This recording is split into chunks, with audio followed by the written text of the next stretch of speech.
What's up, Soul Family? This is Wisdom Wednesday episode. Damn, we on episode like 7 now, I think. Yeah, I dropped 6 last week, so we're on 7. So welcome for stopping by. On this episode, I kind of wanted to give y'all something real quick, cause I gotta leave in a little bit. But I might drop a longer video on my YouTube about this. But I kind of wanted to go in depth, or to some extent, into the nature of masculine and feminine energy, and what is the role of them both. Because if you ask this society, I'm going to be speaking more of masculinity because that's more what I deal with. But if you were to ask society what like masculine is, you would think of like a macho guy, like a kind of energy, like super aggressive energy. Like the most aggressive man in the room would be considered like the most manliest man. But what I've come to find is that masculinity isn't like it's not it's more like a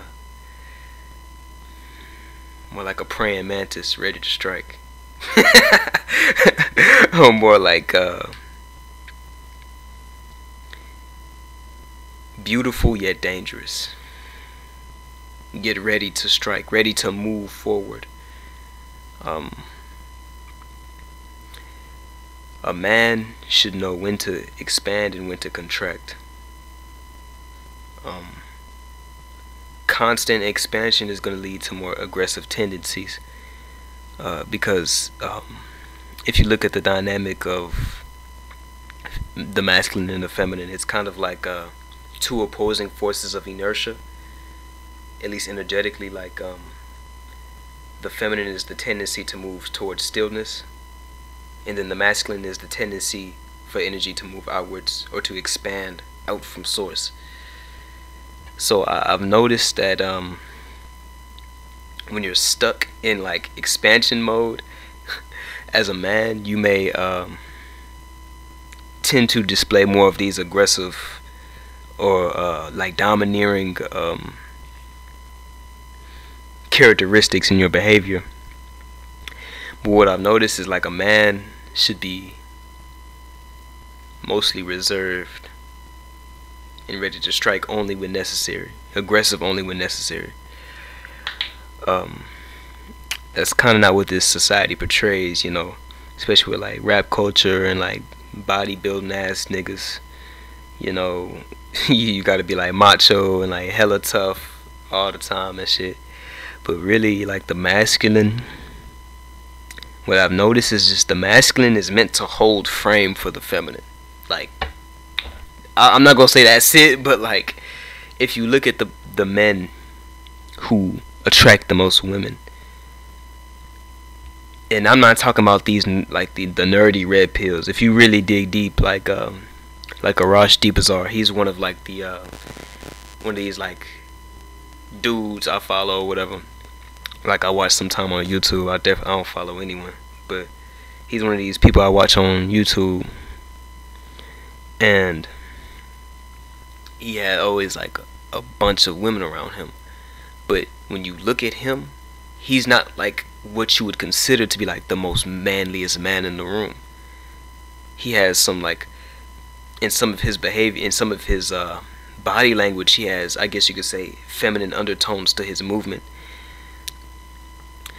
What I've noticed is that what he does, what Arash Deepazar does, is he uses his masculine not to dominate the feminine within him. He uses his masculine to hold frame for his feminine energy, his force to be projected out, and he holds space for other women around him to express their feminine, their force.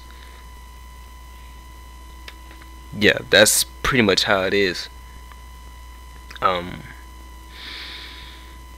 So yeah, also within yourself, this is for the fellas. I guess this video is just for the fellas. I don't know. But for all my fellas out there, don't try to control or like dominate the feminine, especially within yourself, and then outside of you, of course, because if you look at it as if the masculine is the frame and the feminine is the force, you're limiting yourself by limiting your feminine without even knowing. So the best thing here is to be still, be calm, and stand in your frame. Standing in your frame as a man, or just using your masculine energy in general, when it comes to personally doing that, you must know who you are. You must have a clear definition of who you are, what you're capable of, and you have to be willing to feel. Yeah, you got to be willing to feel with the feminine, and whenever something, makes you feel wrong or whatever, or like someone says some bullshit, you don't diminish the feminine within you, telling you like, I didn't fuck with that. You stand on that. You hold true to who you are and what you feel, and you let people know like, hey, you stepped on my boundaries. I didn't fuck with that. But you do it without fear and courageously. That's what a true alpha male is. It's backwards to how most people think being an alpha male is. It's counterintuitive, I guess. But yeah, I mean, you could easily see all of the masculines in the red pill game who got it backwards, who think like the masculine, it's supposed to be like the force. Nah. The masculine is the frame, the feminine is the force. But yeah, I think that's pretty much the video. I'm probably gonna go more in depth in this in a later video, but other than that, I'll see y'all later, family. Peace.